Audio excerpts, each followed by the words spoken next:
അപ്പൊ എന്റെ കൈ പിടിച്ചുകൊണ്ട് നബി സ്വല്ലല്ലാഹു അലൈഹി വസല്ലം എണ്ണി ഫഅദ്ദഹുന്ന. അദ്ദ എന്ന് പറഞ്ഞാൽ എണ്ണി, അദ്ദ അദദ് എണ്ണം, അദ്ദ എണ്ണി, അദ്ദ യഉദ്ദു ഫീഹാ ആ കയ്യിൽ, എന്റെ കൈ പിടിച്ച് എന്റെ കയ്യിൽ നബിതങ്ങൾ അത് എണ്ണി. സുമ്മ ഖാൽ എന്ന് നബിതങ്ങൾ പറഞ്ഞു ഇത്തഖിൽ മഹാരിം തകുൻ അഅ്ബദന്നാസ്. അതാണ് ഒന്ന്, 5 ഉപദേശമാണ്. ഒന്ന് ഇത്തഖിൽ മഹാരിം തകുൻ അഅ്ബദന്നാസ്. 2 വല്ല ബിമാ ഖസമല്ലാഹു ലക് തകുൻ അഗ്നന്നാസ്. 3 വഅഹ്സിൻ ഇലാ ജാരിക് തകുൻ മുഅ്മിനാ. 4 വഅഹിബ്ബ ലിന്നാസി മാ തുഹിബ്ബു ലിനഫ്സിക് തകുൻ മുസ്ലിമാ. 5 വലാ തുക്സിർ ലഹ്ക് ഫഇന്ന കസ്അത്തൽ ലഹ്കി തുമീതുൽ ഖൽബ്.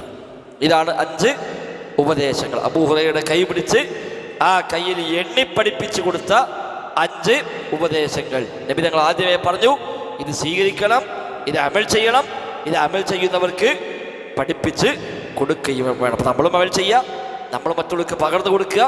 അങ്ങനെ കൈമാറി കൈമാറി കൈമാറി ഉമ്മത്ത് ഇരുങ്ങ തലമുറകളായിട്ട് ഈ ഹദീസ് മാറി മാറി മാറി വന്നപ്പോൾ നമുക്കും കിട്ടി. എന്തുകൊണ്ടാണ് കിട്ടിയത്?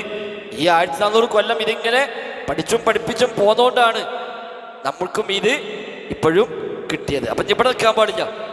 ഇനി അടുത്ത തലമുറകളിലേക്ക് ഇതൊരു ഉപദേശമായി തന്നെ പോകേണ്ടതുണ്ട്. 1 ഇത്തഖിൽ മഹാരിമ. ഇത്തഖി നീ സൂക്ഷിക്കുക, തഖ്വ ഇത്തഖി നീ സൂക്ഷിക്കുക, അൽ മഹാരിമ ഹറാമുകളെ നീ സൂക്ഷിക്കുക. നിഷിദ്ധമായ കാര്യങ്ങൾ, മഹാരിം ഹറാമായ കാര്യങ്ങൾ, അള്ളാഹു നിഷിദ്ധമാക്കിയ ചെയ്യരുത് എന്ന് പറഞ്ഞ എന്തെല്ലാം ഉണ്ടോ അതിലൊക്കെ നീ സൂക്ഷിക്കുക. എങ്കിൽ തകുൻ അഅ്ബദന്നാസ് ജനങ്ങളെ കൂട്ടത്തിൽ ഏറ്റവും വലിയ ആബിദ് നീയായിരിക്കും. അഅ്ബദ് സൂപ്പർലേറ്റീവാണ്. ഇബാദത്തിൽ മുഴുകുന്നവൻ, അതാണ് ആബിദ്. ആബിദ് എന്ന് പറഞ്ഞാൽ ഇബാദത്തിൽ മുഴുകുന്നവൻ, അതാണ് ആബിദ്. അതിൻ്റെ സൂപ്പർലേറ്റീവാണ് അഅ്ബദ്. അപ്പം ഏറ്റവും അധികം ഇബാദത്ത് ചെയ്യുന്നവൻ എന്നാണ് അർത്ഥം വരിക. അക്ബർ എന്ന് പറയുന്ന പോലെ, കബീർ അക്ബർ പോലെയാണ് ആബിദ് അഅ്ബദ്. ഏറ്റവും വലിയ ആരാധന ചെയ്യുന്നവൻ നീ തകുൻ അഅ്ബദന്നാസ് ജനങ്ങളെ കുറിച്ച് ഏറ്റവും വലിയ ആബിദ് നീ ആയിരിക്കും.